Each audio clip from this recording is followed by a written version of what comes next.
Oi, galera do Verbo Divino, aqui é a Ana Malfacini e eu tô aqui hoje para a gente discutir um pouco desse tema que vai ser da plataforma, né, de domingo, os desafios do incentivo à cultura no Brasil.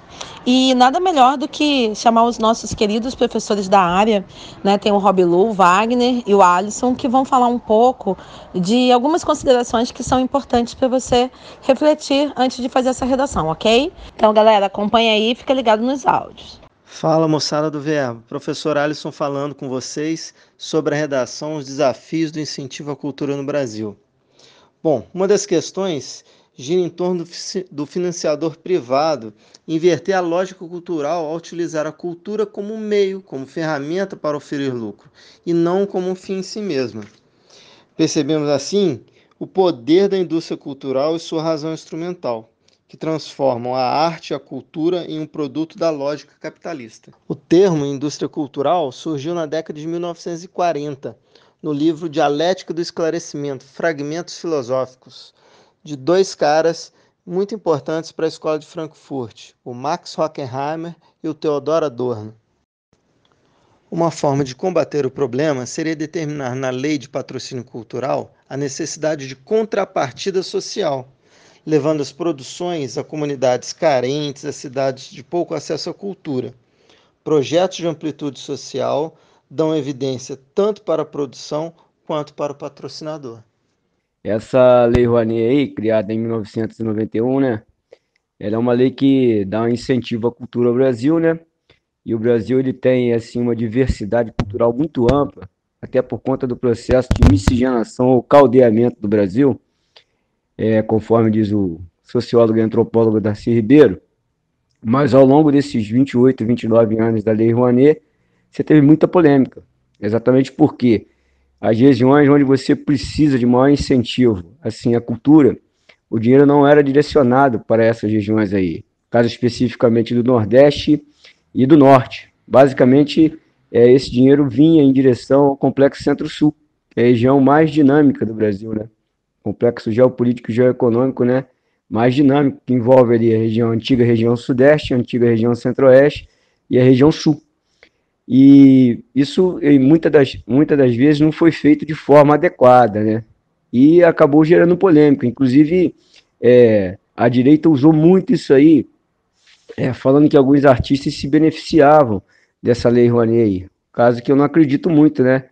Caso, por exemplo, de artistas como Chico, Gilberto Gil, Caetano e outros artistas já renomados aí, que já têm a sua situação financeira bastante estabilizada, e não tem necessidade disso aí. Mas sabe como é que é, né? No Brasil, o quarto poder também ele comanda aí, que é a mídia, né? Mídia falada, escrita, televisada, comandada pela rede de esgoto de televisão que manipula todos esses dados aí. Mas essa lei Rouanet é interessante. É interessante até pelo incentivo da cultura, né? Porque você, por exemplo, através da arte, você consegue o quê? Você consegue aprender muito, né? Através do teatro, você consegue aprender muito. Então, tudo que se refere à cultura brasileira deve ter um incentivo muito grande. Pelo futebol, você consegue aprender muito. Inclusive, eu tenho uma videoaula falando como o futebol explica o mundo. Por ali você também pode entender o mundo. Grande abraço aí, espero que tenha contribuído aí. Abração. Fala aí, pessoal do Terceirão do Verbo, tudo bem, gente? Olha só, pessoal, eu gostaria de aproveitar esse momento para conversar com vocês rapidamente sobre a questão de cultura. A Ana pediu para a gente trazer para vocês algumas informações a respeito desse setor, sobretudo situações e informações atuais sobre a questão cultural. Olha só, se vocês tiverem que escrever a respeito desse assunto, tiverem que analisar a questão cultural, a primeira coisa que a gente tem que lembrar é o seguinte: quando a gente fala de cultura, a gente está falando de cinema, de shows, museus, teatros, festas populares, feiras de artesanato, tudo isso diz respeito à cultura. Cultura nacional ou estrangeira que é distribuída no nosso território. Então tudo isso é cultura. Outra coisa que tem que ficar bem claro é a questão do acesso à cultura e a questão da produção cultural. Produção cultural é aquilo que é feito, é aquilo que é produzido com o objetivo de ser assistido. E o acesso diz respeito à forma como as pessoas, digamos, vão poder acompanhar todas essas atividades. Então, o acesso tem a ver com o que a gente chama de aparelhos culturais, que são salas de cinema, salas de teatro. E, além disso, o acesso, obviamente, passa muito pela questão econômica, porque boa parte desses produtos culturais, muitas vezes acabam tendo que ser bancados, né, por quem vai assistir. Muitas vezes eles têm custo. Então, qualquer coisa que você escreva sobre esse assunto, é importante que a gente olhe por esse lado, tá bom? Agora, a questão cultural ela vai além disso do que nós falamos. A gente pode considerar, por exemplo, hoje, a questão da moda, a questão da arquitetura, dança, até mesmo, né, a gente pode considerar coisas ligadas, por exemplo, a trabalhos indígenas. Então, realmente, a questão cultural ela é muito ampla. E atenção, moçada, além de ser uma coisa muito ampla, é algo extremamente importante do ponto de vista econômico, para a economia do país. Para vocês terem uma ideia, aqui no Brasil hoje, nós temos 320 mil empresas que trabalham algum tipo de cultura. E dessas empresas, elas têm aproximadamente 3 milhões e 700 mil funcionários. Isso são dados do IBGE do ano passado. Então, a indústria cultural ela é muito forte. Ela movimenta aproximadamente 7% de todo o PIB brasileiro.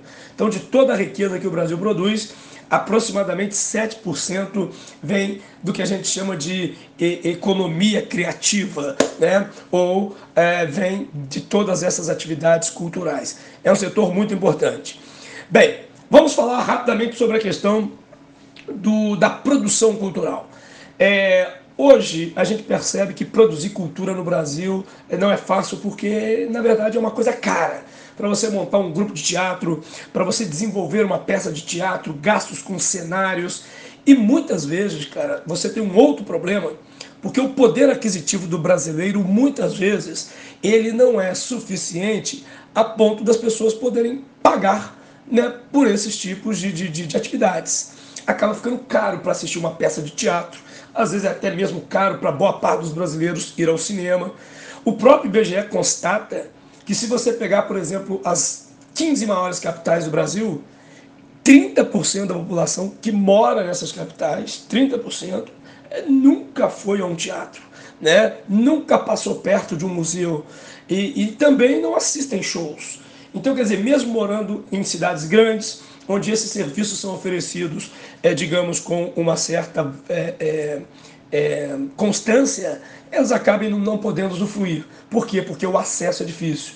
Então, é necessário que o governo, é necessário que a política brasileira consiga entender que ir e usufruir de uma atividade cultural é bom para o país, do ponto de vista econômico, mas, acima de tudo, é muito bom para o cidadão. Né? Assistir filmes, ver peças de teatro, shows musicais, tudo isso abre a nossa mente, tudo isso facilita, inclusive, a compreensão de mundo. Então, por isso que muitas pessoas dizem o seguinte, países como o Brasil, a questão cultural tem que ser levada a sério pelo governo, porque ela, acima de tudo, movimenta a economia, mas dá mais dignidade ao cidadão, dá mais condição para que o cidadão, de fato, seja uma pessoa de presença na sociedade, no sentido de que ele vai ter opiniões mais embasadas, no sentido de que ele vai ter uma visão de mundo melhor. Então, por esse motivo, é necessário que o governo invista de alguma forma, facilite de alguma forma o acesso a esses aparelhos culturais, a essas atividades culturais que estão espalhadas pelo país. Além disso, nós temos um outro problema. Das 5.570 cidades que o Brasil tem, apenas 10% delas têm cinema e teatro. 10%. Gente, de cada 10 cidades no Brasil, uma apenas tem uma sala de cinema. Isso é muito pouco. Né? Teatro, então, nem se fala, é menos ainda. Então, aí entra o papel do governo, no sentido dele dar condições para que as pessoas tenham um acesso facilitado a esses serviços. Então, o governo precisa investir no que a gente chama de aparelho cultural, que seria toda essa estrutura física, e, num segundo momento, ele precisa, de alguma maneira, facilitar o acesso do cidadão a tudo isso. né? Seja através de descontos, enfim, de alguma maneira ele tem que propiciar isso, inclusive com serviços e com shows, com apresentações gratuitas, e o que não está fora do que se faz em muitos lugares do mundo. A outra questão é a produção cultural. Como eu disse para vocês, como é que a gente faz para produzir cultura? Não é uma coisa simples, o custo é muito elevado.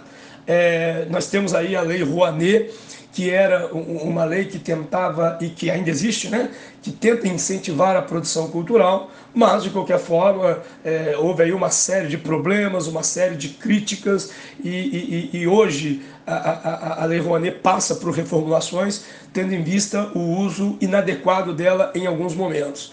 Mas de qualquer forma é uma maneira de você incentivar a produção cultural. A outra maneira, cara, além de você incentivar, porque pela Lei Rouanet, empresas que incentivam atividades culturais têm abatimento no seu imposto. Então não é o governo diretamente dando dinheiro para a atividade cultural, mas de maneira indireta. Então, se o seu pai tem uma fábrica, ele vai bancar uma peça de teatro, e esse dinheiro que ele usou para bancar a peça de teatro, ele vai poder depois abater em impostos que a empresa dele teria que pagar para o governo. É mais ou menos assim que funciona. Isso é incentivo. A outra forma, que também é usada em muitos países, é o fomento à cultura. O que seria o fomento? É quando o governo, através de seus bancos, no caso do Brasil, Caixa Econômica, Banco do Brasil, BNDES, ele empresta dinheiro para os agentes da atividade cultural promoverem suas atividades com juros mais baixos. Então o governo empresta o dinheiro através desses bancos, o diretor da peça teatral, a pessoa que está trazendo o show musical para a cidade, ele vai, digamos, conseguir esse dinheiro emprestado com o banco, vai pagar taxas de juros mais baixas do que o normal, como forma de tentar incentivá-lo a investir nesse setor. Então são vários caminhos, são várias abordagens que precisam ser feitas. Você só precisa tomar cuidado, se for escrever sobre esse assunto, com esses dois pontos, tá? A questão do acesso, que é um problema no Brasil, né? Boa parte dos brasileiros não tem acesso aos aparelhos culturais, não tem acesso às atividades culturais. E a outra questão é o incentivo, né? Ou melhor, é a produção cultural. A produção cultural também é algo extremamente complexo no Brasil, já que nem o governo e nem as empresas enxergam na questão cultural algo de fato salutar e importante para o país. E aí, quer dizer, fica um monte de gente com criatividade, com vontade de produzir cultura, mas com falta de dinheiro, tá bom? Pensa nisso tudo aí. Se você tiver alguma dúvida, ou se você precisar de alguma informação para acrescentar ao que nós falamos, manda mensagem aí que a gente vai se falando. Tá bom, rapaziada? Grande abraço para vocês. E aí, galera, todo mundo gostou? Então, olha só, seguinte, é pegar essas informações, colocar num roteiro e selecionar o que vai entrar nesse texto, pensando numa proposta de intervenção que fale de agente, ação, o modo que isso vai ser feito, pensando também numa finalidade e não esquecendo do detalhamento. Eu espero que vocês consigam fazer uma ótima redação. Um beijo para vocês. Tchau, tchau.